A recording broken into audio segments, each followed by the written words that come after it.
Hello and welcome to your favorite comic book YouTube channel, Cartoonist Kayfabe. My name is Jim Rugg. I'm Ed Piskor. And I'm Tom Scholey, author of I Am Stan. Want to remind everybody of Cartoonist Kayfabe Comic Book Christmas in July. The last Saturday in July, July 29th, we are inviting our audience to join us in giving away some comics in those little local lending libraries. Get some doubles, get some comps, get some good comics, and put those in the little local lending libraries because we know readers go there and we want to make new comic book readers. So what easier way to do it? This is the second year in a row that we are doing the Cartoonist Kayfabe Comic Book Christmas in July. Had about 1,000 participants judging from social media last year. Love to see 10,000 this year. Grow some new readers and help comics continue to flourish. We also want to remind everybody of the Cartoonist Kayfabe Patreon. You can get our videos before anyone else to alleviate the kayfabe effect, be the first one in line tracking down some of these books that disappear from the usual channels or go up in price. And at the King Kayfaber level, you can actually sit in on our recording sessions and get all of the videos early. So with that out of the way, we are going to be looking at Comics Interview number 2, the Miller's Ronin interview. This is one of those documents. Like, I get a lot of these old magazines, love reading about comics history, and sometimes you get one that is just completely blindsided me. What is in this interview?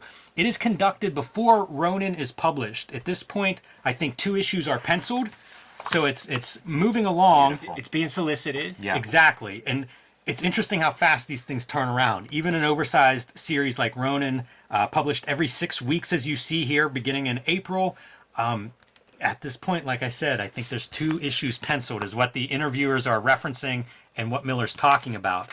And Miller doesn't give away too much about the story content of Ronin, but he does talk a lot about other parts of Ronin, and that's what blew me away in this interview is like he is talking format, he is talking that 6 weeks publishing schedule, some creator ownership discussion in here. This is incredible because this is 1983, I believe, is the date on this actual issue, April 1983.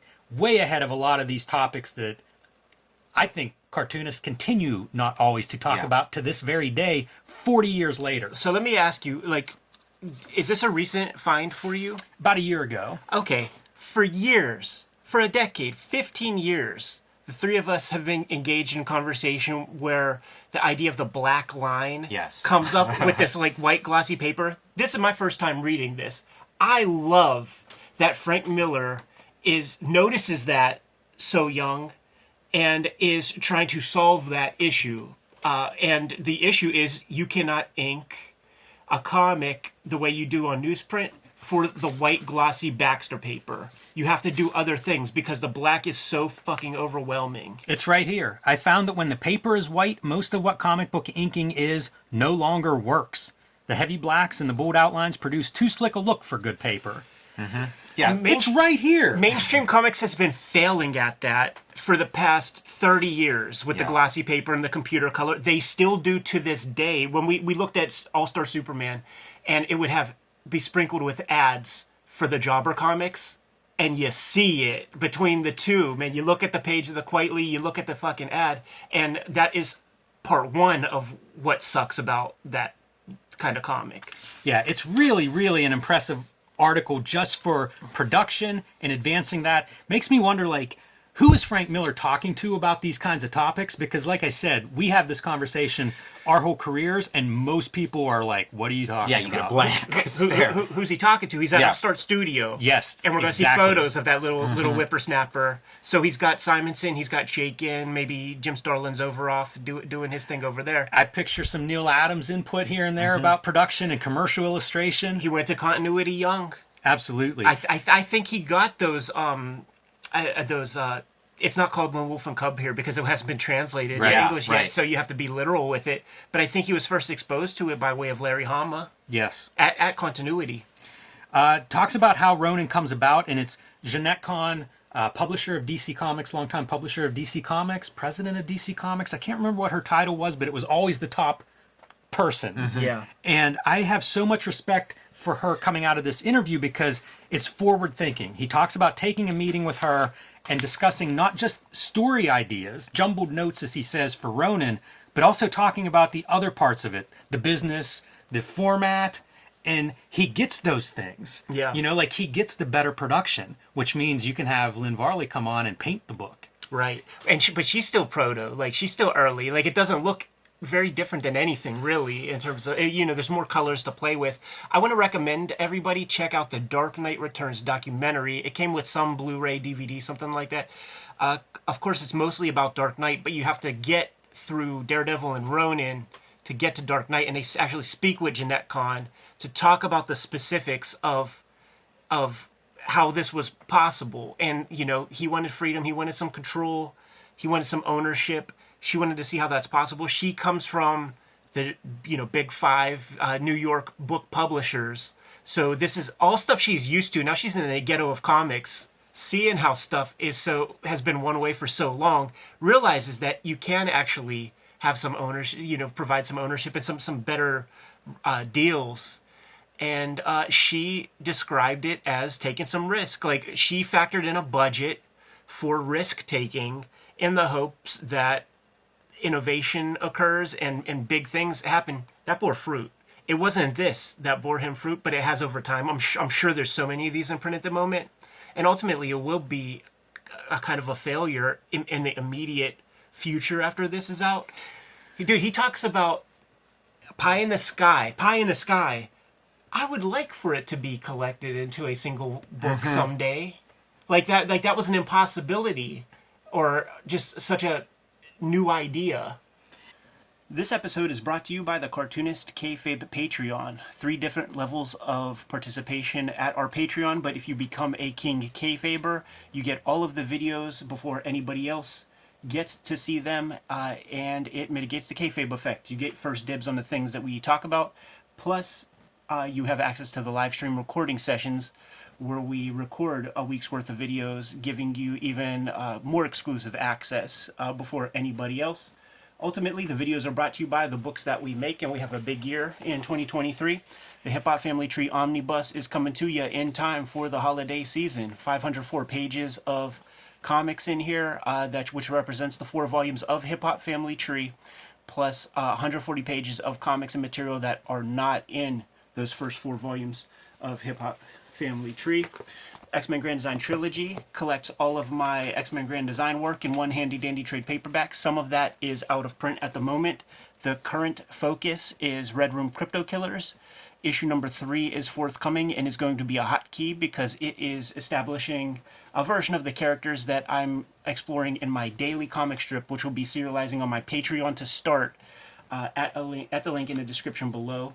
Jimmy has a nice plethora of materials out there. The Street Angel Princess of Poverty book is coming to you in November, in time for the holidays. It represents all of Jim's Street Angel comics. If you have the Street Angel Deadliest Girl Alive as a companion piece. Hulk Grand Design is the Marvel comic that Jim put together, but the newest effort that is currently out of print but going to be getting another print run is True Crime Funnies, and make sure you connect with Jim at his website for that. Now that we're done paying the bills, back to the video. This whole interview covers how revolutionary the thinking was here. At one point he refers to, you know, like he did pencils in writing or layouts in writing for Daredevil, but this one, of course, he's taking on inking, and he says he's taking on editing. So, you know, he is talking to DC in terms of producing this, but he also recognizes, like, the autonomy that he gets with this project. And I just think about, like, when you look at his body of work, I'd say there's at least 6 volumes of work that really stand out there, and it is all out of this model where he's essentially editing himself, like he's doing everything himself. It's not just writing and drawing, but it's also cutting out what he describes as a part of the story that worked okay, and it was a nice story, but it didn't fit overall. So got to cut that out. He's talked about editing Dark Knight Returns whenever he was putting that together, not obviously in this interview, but in other interviews. But I just think that's one of those pieces that rarely talked about or thought about. But if you're writing and drawing this stuff yourself in a creator-owned way, self-publishing, you are editing. Yeah, absolutely. There's no schedule like a regular monthly comic. The interviewers, David Kraft and Jim Salicrup, so they're writer-minded, and they bring up the editing thing, and he's almost like, oh yeah, I guess it is editing.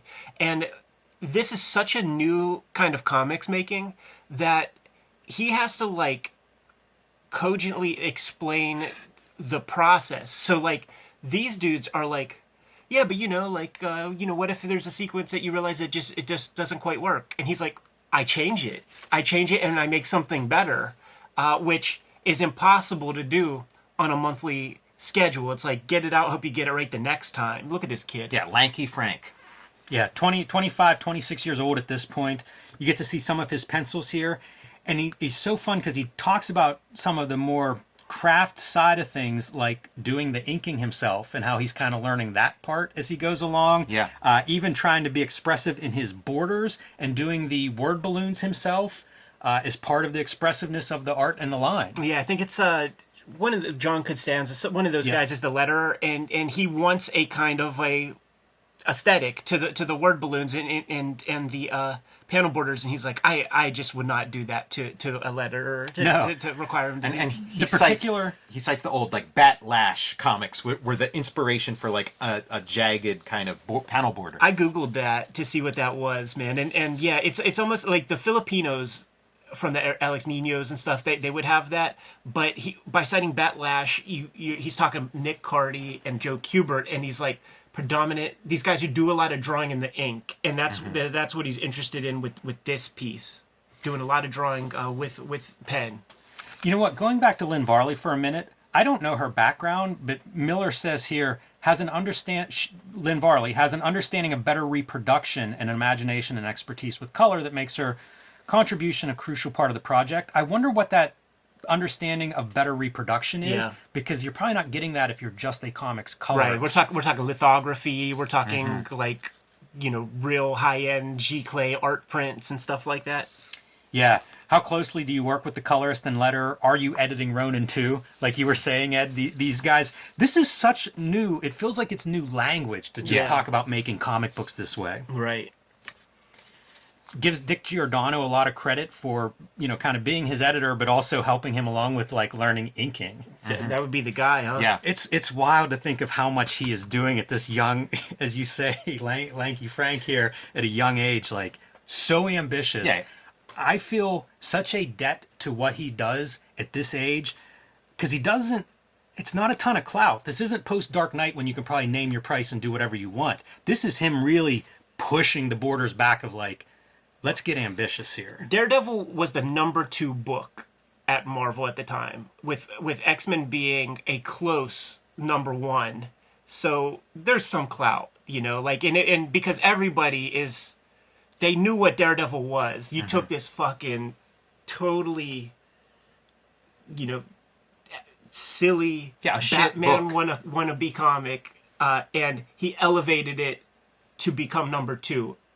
Nobody else did, like he did that, and it was clear across the board. So, it was clout in a way. It just wasn't where it grows to be. It's clout and ambition, because like the number 1 book, John Byrne goes to Fantastic Four. He doesn't go to DC and say, I want a new deal, I want to own it, I want it published on my schedule, I want better production and paper. He doesn't do that. He just says, plug me into the next thing. Yeah, that's a conversation to have when we do the Man of Steel miniseries. Yes. Because that's the illustration of where Frank's head is and where John Byrne's head is. It's weird that his head is here, though, because I don't see too many other people. Although when you talk about Upstart Studio, Howard Chaykin's sitting in one of those chairs, and I feel like he had some ideas, too, that you see in American Flag. Simonson also with, Topy influence, because, where you see it is he's getting French books, and he's getting Metal Hurlant, and he sees Lone Wolf and Cub, and just knows that there is a much broader landscape of comics beyond what we kind of, accepted at a very early stage in the development of the medium, and there's a whole other conversation to have there, because I'm into comic strips in a big way right now, and guess what? For about 50 years, we had everything that manga has. There were comics about people going fishing, and housewife comics, and every manner of subject matter.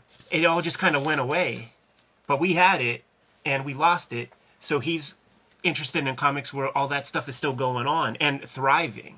Yeah, a couple of the comics that he cites outside of Lone Wolf and Cub is Mobius, of course, and Joe's Bar. Right, yeah. What's so funny, because they say Sampaio, and that's what Klaus Janson said to us as well. So, that's the writer. Klaus did not mention Munoz to us when we did the shoot interview. So it's like Sampaio is the overall creator. It's interesting. But when you bring up Joe's Bar, that means that Frank Miller is aware of Raw magazine. Mm-hmm. That is mentioned in here, very briefly. Yeah. Yeah, he's definitely looking at what would be kind of cutting edge. I mean, 1983, you're not seeing too much of either of those sources, manga and European comics. So. Totally. There's even a back and forth when the name Jim is mentioned, or he says like, "Oh yeah, Jimbo" or something. Yeah. And the writers, like Jim Salicrup, thinks he's talking about Gary Panter, and Frank is a little dismissive. He's like, "Oh no, not that." Right. Not that. Yeah. There's always been some Panter hate. Well, not Panter, but Spiegelman, like Raw. I feel like Spiegelman and Miller have always been at odds. Sure. So maybe everything that's coming out of the Spiegelman Raw universe. Nice seeing these Miller pencils. Can't say that I've seen them before. And yeah, about the drawing in ink. Like when Miller draws in pencil, it looks like, pretty standard kind of stuff. It's the ink where it turns into Sin City or Ronin. Take a look at our Art of Sin City episode that we did, and also another video that to be stitched together and to make a super video, Jimmy, is the Eisner Miller conversation that we did, and both guys were in agreement that the pencil is like a stylus in old Renaissance. Like it's a stick in the mud to give you an indicator, and like the real drawing tool is the things that you use with ink. I thought this was surprising. He talks about writing here, and he says it's much more intense than doing anything else in this business. It's much more brain work. It's much harder, and it takes a lot longer. I can draw for 12 hours and feel okay, but if I write for 6, my brain is completely fatigued. I don't hear too many cartoonists talk about writing being harder than drawing. Happy to hear that, because well, here's the thing. He's a cartoonist, and I think all cartoonists like feel some level of agreement to that, because you have to figure out what it is. It has to be interesting. You have to figure out panel orientation, and with a cartoonist, to me, like it could become a semantic argument, because the roughs and the thumbnails and stuff is writing to me. Yeah. It's not drawing. The drawing is simple. How about that for your author photo? Broody. I mean, that was a big part of his persona, was this broody guy, in a trench coat in the shadows, and probably not a put on either. Like, I think that's the real guy. I was going to say, I think this is after your 12 hours of drawing. Yeah. You know what the Jimbo is? They were like, he brought up Yojimbo movies, like Kurosawa flicks earlier, and then the writers, like, they have less class and stuff, and they're like, yeah, you mentioned Jimbo earlier. Are you talking about Gary Panter? Not saying that Gary Panter's less class. I'm just saying they didn't hear Yojimbo. They don't know Kurosawa. I'm working on becoming a cartoonist. He's talking about introducing caricature, saying that Jack Kirby had caricature within his stuff.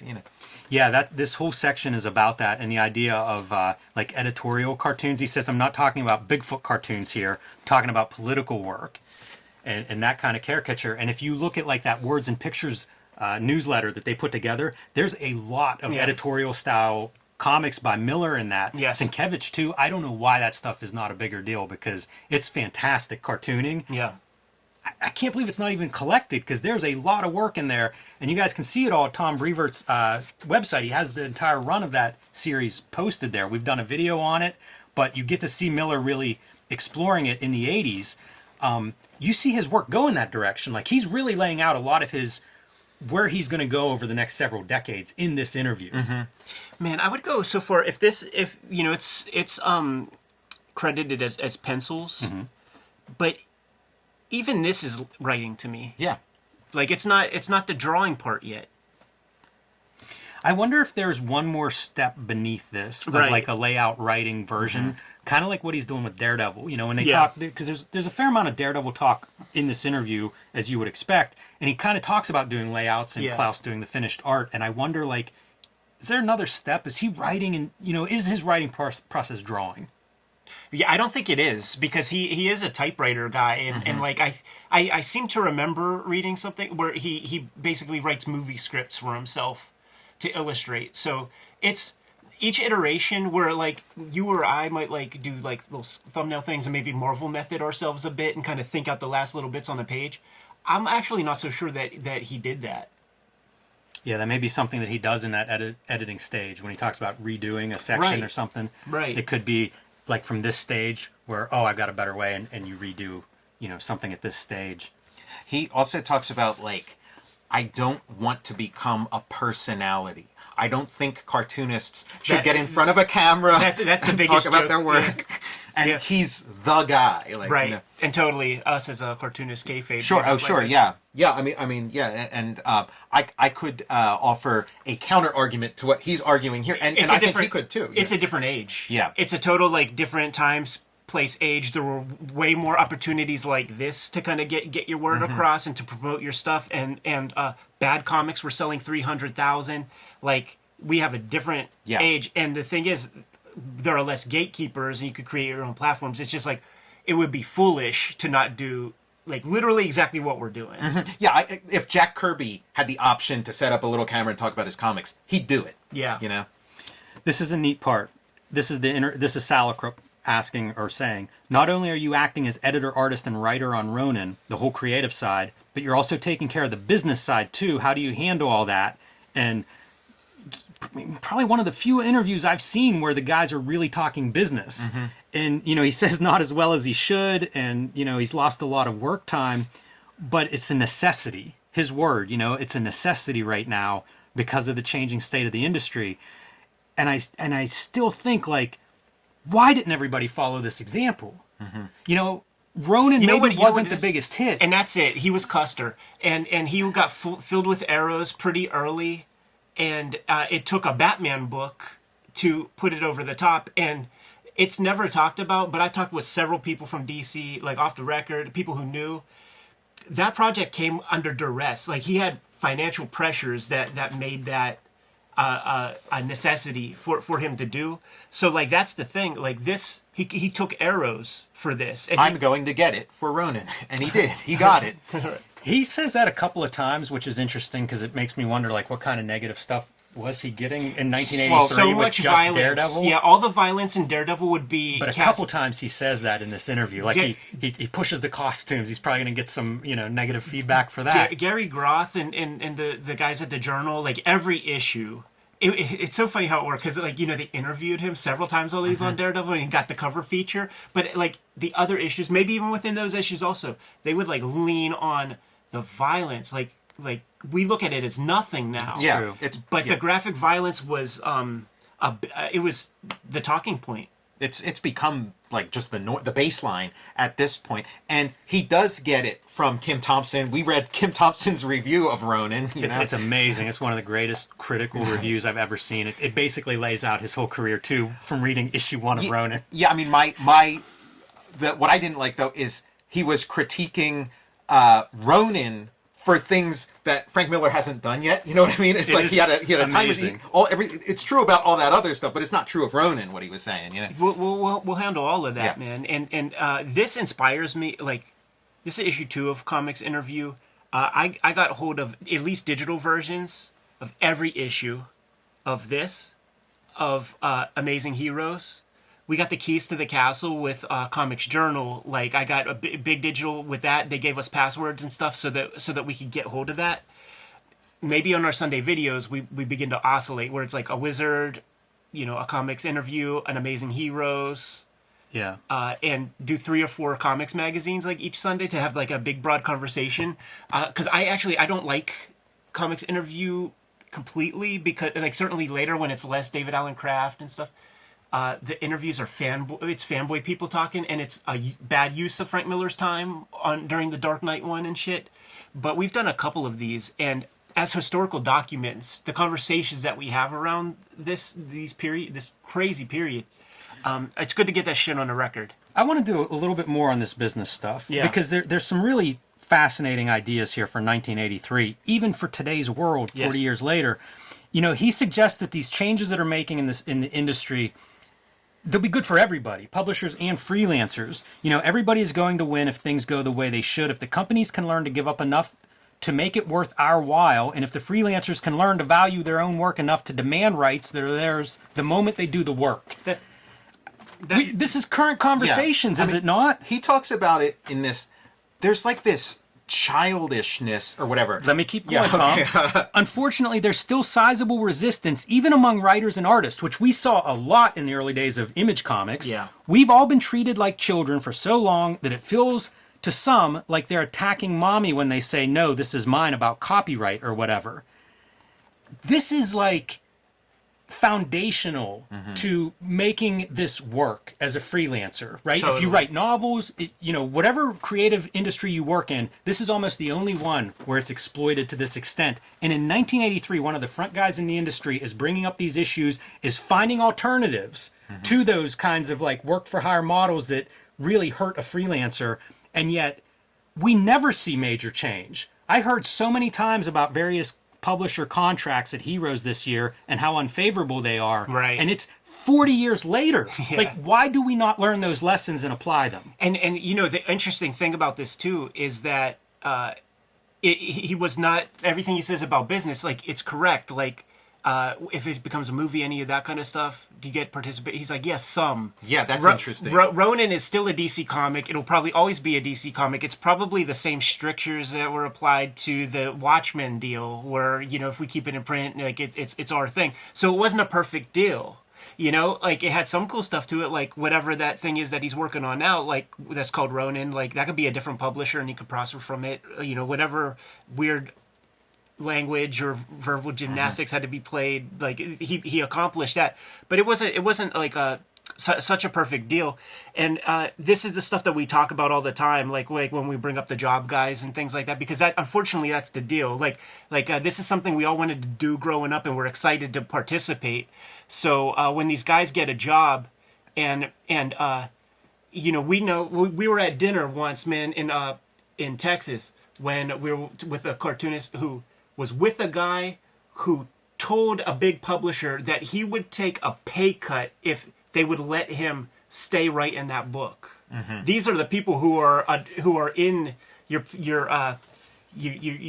fan favorite spaces in the big two. So like there's never, as businessmen, like why would Marvel or DC ever have to change if these guys are such sycophants that they would offer a pay cut to be able to keep their scabs on themselves? Well, yeah, the child thing is so right on. They want to play in this world that they play. They want to extend their childhood. Yeah. They want to play in this. They want to be in the corner drawing pictures of Batman or whatever, right, and keep childhood going. And have like a mommy or a daddy who tell them, okay, here's a new fresh piece of paper for you to draw. Okay, thank you, and just keep. And they can just be in that state of infancy, because it is hard dealing with business. It is hard, like tiring, tedious, and frustrating. Yes. Yeah. But you know what? That's what makes you value what you fight to get. Totally. Like, Totally. it's good for us to have to go through some of that, because it does make us appreciate it, and it makes it a lot. Once you fight for that and you do that tedious work, you're a lot less likely to just be walked on. Jimmy, I think you're real good with like explaining the formula of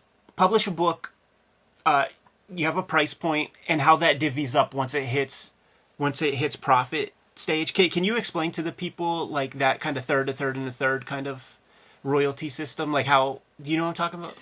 The way royalties are is basically, if you set your cover price based on, you're going through levels of distribution, right? So each time it goes up. So it's whatever the book costs, and then you'll double that so that the whenever it gets to a distribution level, and then they sell that to the store roughly 50% off cover price. They're going to mark that up to full price, which means the store gets half of the cover price. The distributor gets a chunk of that. The printer gets a chunk of that. And what you're left with is about 20% if everything works out right and you sell out the print run. And then you divvy that up. The freelancer gets about 10%. The publisher gets about 10%. So that's your breakdown, and there's not a lot of wiggle room in there. The only wiggle room is price point of the book. Like, if you want a better deal, like, then the book has to cost a little bit extra. Yeah, It affects the customer at that level. And that is in best case scenario. That is not Marvel, DC, any of that. That might not even be some of these indie publishers. That might be a talking point that needs to be negotiated. But well, that's the truth too, because I used to you would see like the numbers of books sold. Now that a lot of that information is very much hidden, so you don't get to see it. But I would see like numbers of books sold where it would be like 7,000 copies, and I'd be like, that's a $3 book or a $4 book. So you can kind of figure out, okay, that's $28,000, And now you start figuring out like who's getting what, because it's $14,000 it's going back to the distributor if all those sell, and then what? It's $7,000 it's going back to the publisher, and now it's probably cost 7,000 copies. It probably costs $5,000 or something for printing. You get down to this piece where it's like the book is losing money, and if it's a big Marvel DC project, well, we're going to do trade paperbacks and maybe we do international translations and all this stuff. So there's a way to maybe get back to whole and get profitable. But it's the publishing model. Yeah. You could do this with most major book publishers too and find out that most books are losing money, maybe breaking even. But what keeps those publishers in business is the Harry Potter that sells 10 million copies, exactly, where it's almost all profit. Exactly. Grant Morrison, in that conversation with Kevin Smith when Arkham Asylum came out, got a call, sold 100,000 copies like day one. And got the call from Jeanette or Paul Levitz and said, Grant, you're rich. Grant, you're rich. And what, the profits of that pay for every Piranha Press book, including the Kyle Baker stuff that everybody loves but nobody bought at the time. Yeah, because half of that profit is going back into DC, give or take a little bit there in terms of the percentage of how the profit's divvied up. But a big chunk of it's going back to the publisher, and that enables them to continue publishing, keep the lights on, pay their staff, etc. That is not the model of the big two. Like what made Grant Morrison and Dave McKean quote unquote rich in that moment with that book. They weren't dividing 10%. Like it was way more nominal. It's just like the amount of units was explosive. And whenever you look at like the Marvel DC model versus, I don't know, what Little Brown, some traditional book publisher, what Marvel and DC are making money on is the licensing. Right. Like, in a way, the book sales are sort of a secondary thing where they're not dependent to keep the lights on based on how many copies of their monthly book they sell. They have thousands, 10,000s, possibly hundreds of thousands of licensings for things like socks and posters and underoos and cereal and whatever it is. Everything you can think of, they have licenses on. And for that, they just have a license guy that signs the contract, signs the check, and we get money for that. We're not at risk. If you, the cereal maker that thinks Spider-Man cereal is a good idea and it doesn't sell, you're out of business. We're not. You pay us first. Prior to Frank Miller on Daredevil, there was no Daredevil anything, like in terms of licensing. All of a sudden, there's the Daredevil action figure coming out in the Superpowers or the Secret Wars collection and stuff. So if you can take something and turn it into something, then there's your value to the company. And the position that the big two creators are in right now, just talking about scabs, is they are the scabs of Hollywood without even knowing it. Because by making these comics, by making these arcs and all that stuff, Hollywood would kill to have such a cheap R&D wing to their business model, to their studios. And it's built into the business model of professional mainstream comics that you have whatever page rates you get. But if you create a Spider-Gwen or you create, Old Man Logan or something like that they can, exploit in their own way, like whatever you've gotten paid, you've just made that company 10x, 100x, 1000x what they paid into your little project. Oh man, I'm not going to be able to pull it exactly out of here. But Miller says about the way the law is set up for work for hire is essentially these companies are the authors. Like even just having your name in these books, by the laws that define work for hire, they're kind of throwing you a bone by letting your name even be on there because technically they're the authors of these works. Yeah, it's true. It's true. And you can compare and contrast, like when you go to Europe, like London or something, and you're in a bookstore and you look at the James Bond books. Here, it's by Ian Fleming, and it'll be by somebody else. There, you have to look around for the James Bond books because the primary author, it's going to be in their name is sort of like where it's going to be categorized, and maybe along with their other novels and stuff. Yeah. Here's the line. Keep in mind that the work made for hire provision in the copyright law declares the client the author of the work, and you'll see how the pride that should be attached to creative work has been kept in check. This interview is amazing, and I say everybody, we have a lot of creators that watch this channel. Go read this interview because there is some information in here. Yeah, stand up for yourself, man, because a hashtag ain't going to do shit. Good to go? I am. Kayfabe is like, follow, subscribe to the YouTube channel. Hit the bell so that we could notify you whenever we have new videos available. Cartoonist Kayfabe Comic Book Christmas in July. Last Saturday in July, the 29th, we are taking our doubles. We are taking our comp copies. And we are scooping up comics specifically to put those into free little lending libraries in our neighborhoods, the true free comic book day, so that we can increase comic book awareness. All this talk that we just had this past half hour don't mean nothing if we don't have people to read the damn things, man. So we're doing what we can to increase comic book readership. The Patreon for Cartoonist Kayfabe is for people who want to support the channel and get exclusive sort of first viewings of all of our videos. The King Kayfabers get all the vids ahead of time, and when the internet is cooperating, they have access to a live recording stream where we are recording all the videos in one big giant clip. It becomes kind of a brain trust. Cool back and forth happens along the way. But the vids are brought to you by the books that we make. Jimmy, let the people know what you got.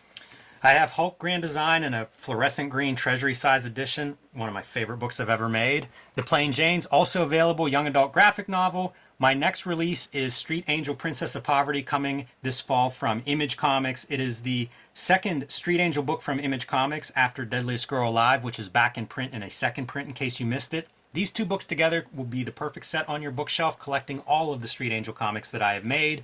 And my recent self-published comic, True Crime Funnies, this print edition has sold out. However, I am reprinting that, and you can also purchase digital PDFs of it on my website or on my Patreon, patreon.com/JimRugg, where I serialized all of these comics and will continue to post my newest comics for my patrons. Tommy, let the people know.